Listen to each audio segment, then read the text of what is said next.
এই দেখেন, লোকে বলে ভাগ্যের চাকা ঘুরে।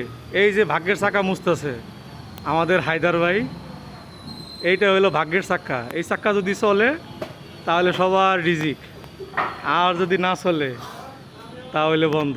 এই যে ভাগ্যের হ্যাঁ, ভাগ্যের চাকা মুছতেছে। এই যে ভাগ্যের চাকা ঘুরানোর মিস্ত্রি রয়ে, এই যে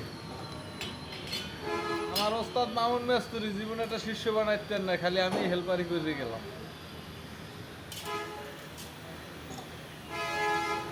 আমাদের এই টিকটকার আছে, একে লাইক সাবস্ক্রাইব করবেন, বেশি বেশি শেয়ার করবেন, যদি ভবিষ্যতে সেজন্যই সামনের দিকে এগিয়ে যেতে পারে। আচ্ছা ঠিক আছে, ধন্যবাদ আপনাদের, অসংখ্য মামুনের ধন্যবাদ। মতন দেখা গেছে পথ পাইয়া লাইলার জন্য হাঙ্গা করতে পারে আমাদের আরিফ ভাই। আচ্ছা ঠিক আছে, ধন্যবাদ।